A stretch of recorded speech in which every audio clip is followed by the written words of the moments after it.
സത്യത്തിലും വഴി നടത്തും. നീ വഴി വിട്ടു പോകുമ്പോൾ അവൻ പറയും, കുഞ്ഞേ അതല്ല വഴി, ഇതിലേ പോകും.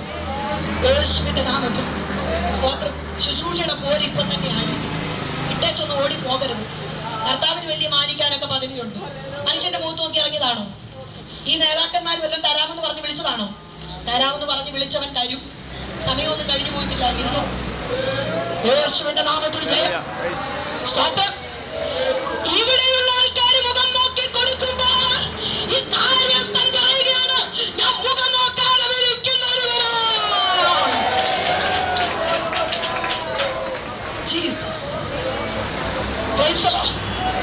ഞാൻ ഇറങ്ങി തിരിച്ചിട്ട് 28 വർഷമായി. പ്രിയാങ്ക ഇറങ്ങിയിട്ട് 22-3 വർഷമായി കാണത്തുള്ളൂ. പെട്ടെന്നായിരിക്കും അദ്ദേഹത്തെ ഉയർത്തുന്നത്. 28 വർഷമായി എനിക്കിപ്പോഴും എന്റെ നോട്ടം മുഴുവൻ പുള്ളിയുടെ ഉയർച്ചയിലാണ്. പുള്ളിയുടെ ഉയർച്ചയിൽ എന്റെ നോട്ടം. അത് പുള്ളിയും പുള്ളിയുടെ ദൈവവുമായിട്ടുള്ള ബന്ധത്തിലാണ്. നീ എന്തിനാ അത് നോക്കുന്നേ? നിന്നെ വിളിച്ച ഒരുവനുണ്ട്. നീ ആകേണ്ടത് പോലെ ആകാൻ ഏൽപ്പിച്ചു കൊടുക്കുക. ഒരു പന്തി പക്ഷാഭേദമില്ലാതെ അവൻ നിന്നെ ഉയർത്തുന്ന ദൈവമാണ്.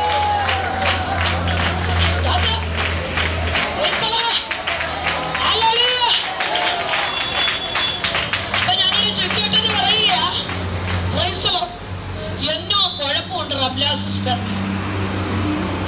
സ്വത്രം. ഞാൻ ബഹറിനിൽ പോയപ്പോ അവിടെ ഉള്ള ഒരു സഹോദരൻ എന്നോട് ചോദിച്ചു, ഒരു 1-2 അനുഭവം കൂടെ പറയാം. സ്വത്രം. ആ സഹോദരന് ഞാൻ അവിടെ മീറ്റിംഗ് ഒക്കെ കിട്ടി. കർത്താവിന്റെ കൃപയാൽ എവിടെ ചെന്നാലും ഒന്നിനും പഞ്ഞമില്ല. എന്റെ ആയുസ്സിൽ എന്റെ അമ്മാമ്മയെ ഞാൻ ദാരിദ്ര്യം പറയത്തില്ല. മനസ്സിലായോ? ഞാൻ കിടക്കുന്നത് കുപ്പക്കുഴിയിലാണെങ്കിലും എന്റെ സ്വപ്നം, എന്റെ അപ്പൻ പറയുമായിരുന്നു, എന്റെ അപ്പന് ക്രിസ്തു ഇല്ലല്ലോ. ക്രിസ്തു ഇല്ലാത്ത എന്റെ അപ്പൻ അന്ന് ചെറുപ്പത്തില് ഞങ്ങളെ ഈ ജാതിയുള്ള തൂത്താ പോകത്തില്ലെന്ന് പറയുന്നത് പോലെ കുടുംബ മഹിമ എന്ന് പറയുന്നതൊന്നും ചെറുതും കാര്യമൊന്നുമല്ല. എന്റെ അപ്പൻ പറയുന്നത്, സെന്റിൽ കുറഞ്ഞാലും ഡീസന്റിൽ കുറയരുതെന്ന്. അതിങ്ങനെ കോളറെ പൊക്കി വെച്ചോണ്ടിരിക്കുക. അപ്പൊ എവിടെ ചെന്നാലും ഒന്നും ഇല്ലേലും എല്ലാം ഉണ്ട്. ദൈവമക്കളെ, എനിക്കുള്ള അത്ര സമ്പാദ്യം ഇവിടെ ഇരിക്കുന്ന നിങ്ങൾക്ക് ആർക്കും ഇല്ല. പുഴും തുരുപ്പും കെടുക്കത്തില്ലെന്നേ ഉള്ളൂ. എനിക്ക് അതേ കുറിച്ച് ഒരു മനപ്രയാസമില്ല. പുഴു കൊണ്ടുപോകത്തില്ലല്ലോ, കള്ളം കൊണ്ടുപോകത്തില്ലല്ലോ. കട്ടില് കിട്ടാത്ത കുഴപ്പം ഉറങ്ങാൻ. ഇന്നലെ രാത്രി കാര്യങ്ങളെല്ലാം ചെയ്ത് കഴിഞ്ഞ് 2 മണിയായി കിടക്കാൻ. 4 മണിയായി പോണെന്ന്. പക്ഷെ 2 മണിക്കൂറുള്ള ഉറക്കം എന്ന് പറഞ്ഞാൽ അത് ഉറക്കം മതിയല്ലോ. 2 മണിക്കൂർ. ശനിയാഴ്ച രാത്രി ഓൾ നൈറ്റ് പ്രയർ 1 മണിക്കൂർ പോലും ഉറങ്ങിയില്ല. 5 മണിയായപ്പോ ഓൾ നൈറ്റ് പ്രയർ ആശീർവാദം പറഞ്ഞു. പത്തനാപുരത്തായിരുന്നു. 5 മണിക്ക് സ്തോത്രം ജോൺസൺ ബാസിന്റെ വീട്ടിൽ ആ സെറ്റിയലോട്ടിരുന്നു. അവിടെ ഇരുന്നേച്ച എനിക്കിനി 6 മണിക്ക് ബസ്. ആ 1 മണിക്കൂറത്തെ ഉറക്കം എന്ന് പറഞ്ഞ ഇന്നലെ രാത്രി 12 മണി വരെ എന്നാ സുഖമായിരുന്നു എന്ന് പറഞ്ഞ 1 മണിക്കൂർ മതിയെന്ന്. ഓ, എന്തോ നിങ്ങൾ ഇവിടെ 18 മണിക്കൂർ ഉറങ്ങിയിട്ട് ചിലതിനൊന്നും കഴിയുന്നില്ല. ഉറക്കം തന്നെ ചിലതിനൊക്കെ ഉറക്കം. എന്നിട്ട് എന്നാന്ന് ചോദിച്ചാ തന്റെ പ്രിയനെ ഉറക്കത്തി കൊടുക്കും. ഇരുന്നാ മതി, കിട്ടും. ഉറക്കത്തിൽ കൊടുക്കുമെന്നല്ല, ഉറങ്ങുമ്പോഴും കൊടുക്കും. അല്ലേ പാസ്റ്റർ? അതിന്റെ ശരിയായ തർജിമ ഉറങ്ങുമ്പോഴും തന്റെ പ്രിയനുള്ളത് കൊടുക്കും. ഒന്നും ഭാരപ്പെടണ്ട. സഹോദരൻ എന്നോട് ചോദിച്ചു, ഹല്ലേലൂയ സഹോദരി, അവിടെ അന്നത്തെ ദിവസം അവിടെ ഊണൊക്കെ തന്ന് രാത്രി പോരുവാ. രാത്രി 12 മണിക്കൊക്കെ ഫ്ലൈറ്റ്. സ്തോത്രം. അപ്പൊ അവിടെ പോയി ഊണൊക്കെ കഴിഞ്ഞ് ഇങ്ങോട്ട് ഇറങ്ങാൻ സമയത്ത് എന്നോടിക്കാം, സഹോദരി ഇവിടെ വന്ന് ഒത്തിരി ശുശ്രൂഷയൊക്കെ കിട്ടിയല്ലേ? ഞാൻ പറഞ്ഞു കിട്ടി. ഇവിടെ ഓരോ പാസ്റ്റർമാര് വന്ന് അത് പറഞ്ഞ് ഇത് പറഞ്ഞ് ഇഷ്ടം പോലെ സമ്പാദിച്ചുകൊണ്ട് പോകും. സിസ്റ്ററിനെ കുറിച്ച് ഞാൻ കേട്ടു, ഒത്തിരി മീറ്റിംഗും കിട്ടി, സാമ്പത്തികമായിട്ട് ഒത്തിരി കിട്ടിയെന്ന്. സ്തോത്രം. നിർത്താനുള്ള സിഗ്നൽ ആണോ? Praise the Lord. ഹല്ലേലൂയ. യേശുവിന്റെ രക്തത്താൽ കേറിക്കട്ടെ ദൈവദാസന്മാരെ. സ്തോത്രം. അപ്പൊ എന്തായെന്നറിയാമോ? Praise the Lord. സ്തോത്രം. ഞാൻ പറഞ്ഞു എനിക്ക് കിട്ടി, ഭയങ്കരമായിട്ട് സാമ്പത്തികം കിട്ടിയില്ല. ഇവിടുന്ന് ദൈവദാസന്മാർ ഇതൊക്കെ പറഞ്ഞു കൊണ്ടുപോയേച്ച് പ്രൈസ് ദി ലോർഡ് അവിടെ ചെന്ന് കാറ് വാങ്ങിക്കുന്നു, മക്കളെ കെട്ടിക്കുന്നു, തോട്ടം വാങ്ങിക്കുന്നു. Praise the Lord. മക്കളെ വലിയ ഡിഗ്രി പഠിപ്പിക്കുന്നു. സിസ്റ്റർ എന്നാ ചെയ്യും? പുള്ളിക്ക് അതാ വിഷമം. എനിക്ക് കിട്ടിയത് ഇപ്പൊ എന്നാ ചെയ്യും?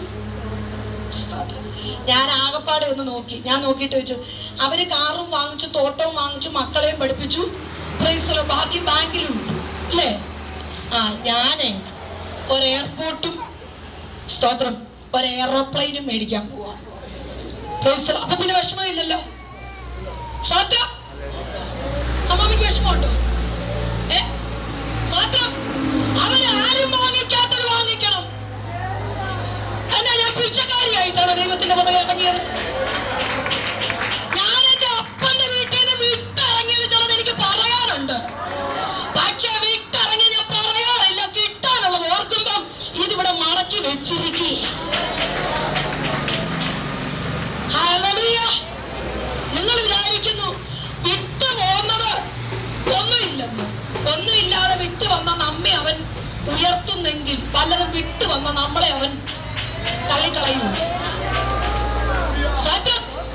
എന്റെ അപ്പൻ എന്നെ കെട്ടിച്ചു വിട്ടിരുന്നെങ്കിൽ അന്ന് കല്യാണം ഉറച്ചു കേട്ടോ. കസ്റ്റംസി ജോലിയുള്ള എനിക്ക് 15 വയസ്സുള്ളപ്പം എന്റെ ചെറുക്കന് 28 വയസ്സ് പ്രായമായിരുന്നു. കസ്റ്റംസി ജോലിയുള്ള. അപ്പൊ നിങ്ങൾക്ക് അറിയാമല്ലോ.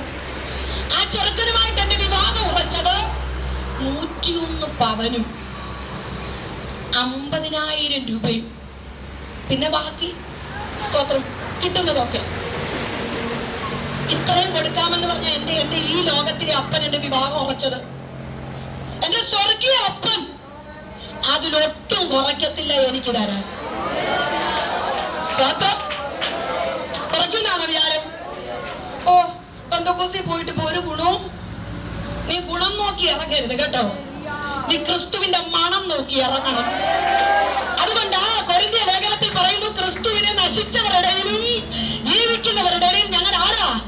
സൗരഭ്യവാസനയുള്ള യാഗങ്ങളായി തീരുകയാണ്.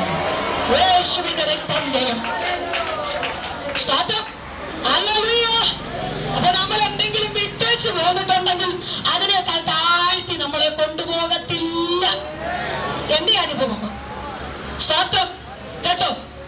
എന്റെ അപ്പം പറഞ്ഞടി, നിന്നെ കുഴിച്ചിടാൻ ആളില്ല, നിന്നെ കെട്ടാൻ ആളില്ല. സ്തോത്രം. ഒരു നസ്രാണിയെ കിട്ടുമോ എന്ന് ചോദിച്ചു. അപ്പൊ ഞാൻ പറഞ്ഞു, ഏതായാലും ഞാൻ നസ്രാണിന്റെ പുറകെ ഇറങ്ങിയതാ. പുള്ളിക്ക് വേണമെങ്കിൽ എനിക്ക് നസ്രാണിയെ തരും. നസ്രാണി അന്വേഷിക്കുക എന്നുള്ളത് എന്റെ ഉത്തരവാദിത്തമല്ല, അത് നസ്രായന്റെ ഉത്തരവാദിത്തം. സ്തോത്രം. അതുകൊണ്ട് നല്ല ഒന്നാമത്തെ നസ്രാണിയെ തന്നെ ഒരു സ്തോത്രം. പിന്നെ കൊടുത്ത സ്ത്രീധനമോ പ്രൈസ് എങ്ങനെ കിട്ടിയെന്ന് എനിക്കറിയത്തില്ല. പ്രൈസ്ലാന്റെ മേരി സിസ്റ്ററിനൊക്കെ അറിയാം. സ്തോത്രം. പ്രൈസ് സ്തോത്രം. മേരി സിസ്റ്ററിന്റെ ആങ്ങളെയൊക്കെയാ എന്റെ മൂത്ത ആങ്ങളെയായിട്ട് നിന്ന് എന്റെ കല്യാണത്തിന് ഫോട്ടോയൊക്കെ എടുക്കാൻ സാക്ഷിയായിട്ട് നിന്നത്. എവിടെ ചെന്നാലും ഒരെണ്ണം കാണും. തെളിവിന്. കള്ളമല്ല ഈ പറയുന്നതും തെളിയിക്കാനും. സ്തോത്രം. 1.5 ലക്ഷം രൂപ സ്ത്രീധനം കൊടുത്തു. അന്ന് കല്യാണത്തിന് കിട്ടിയ 15 വർഷത്തിന് മുമ്പ് കിട്ടിയ സാധനങ്ങളായി ഇന്നും ദോശക്കല്ലും പുട്ടുകുറ്റിയും അത് കുക്കറും മിൽക്ക് കുക്കറും എല്ലാം ഇപ്പോഴും ഉപയോഗിക്കുന്നത്. എന്തെങ്കിലും കുറവ് വന്നു തോന്നുന്നതാ കുറവ് വന്നെന്ന്. ഇങ്ങനെ പറയുന്നത് ആര്യവാസികളെ ഇഷ്ടമല്ല. സ്തോത്രം. ഇല്ലെന്ന് പറയുന്നവർ ഇല്ലെന്ന് പറയരുത്. സ്തോത്രം. നമ്മുടെ അപ്പൻ സമ്പന്നന. യേശുവിന്റെ നാമത്തിൽ ജയം. അങ്ങനെ ഏൽപ്പിച്ചു. സ്തോത്രം. സ്ത്രീധനം 1.5 ലക്ഷം കൊടുത്തു. 1000 രൂപ ഒരു അപ്പച്ചൻ ബൈബിൾ സ്കൂളിൽ പഠിക്കാൻ വേണ്ടി തന്നു. ഈ പഠിക്കാൻ തന്ന പൈസ എന്ത് ചെയ്തെന്നറിയാമോ? കർത്താവിന്റെ വേലയ്ക്ക് വേണ്ടി കൊണ്ടുകൊടുത്തു. വളരെ താമസത്തിന്റെ വീട്ടില് ദൈവത്തിന്റെ ആങ്ങൾ അവിടെ താമസം, അവിടെ പഴയ കുടുംബത്തിൽ കണ്ടറിയാം. ഈ അപ്പച്ചൻ പറഞ്ഞെടി, കൊരങ്ങന്റെ കൈ പൂമാല കിട്ടുന്നത് പോലെയുള്ളൂ നിന്റെ കയ്യിൽ 1000 രൂപ കിട്ടിയത് 28 വർഷത്തിന് മുമ്പ്. സ്വന്തം ഈ 1000 രൂപ ഞാൻ കൊണ്ടുപോയി കർത്താവിന്റെ വേലയ്ക്ക് കൊടുത്തേച്ച് വീട്ടിൽ വന്നുടനെ ഈ പുള്ളി എന്നെ വീട്ടിൽ കയറ്റത്തില്ല. ഞാൻ താമസിക്കുന്ന വീട്ടിലെ അപ്പച്ചൻ ഇറങ്ങിപ്പോ. ഞാൻ പറഞ്ഞു എവിടെ പോണം? ആ പൈസ കൊണ്ട് കൊടുത്ത് ആ പൈസ കൊണ്ടെടുത്ത് പോകാൻ സമയമായില്ല, വീട് പണി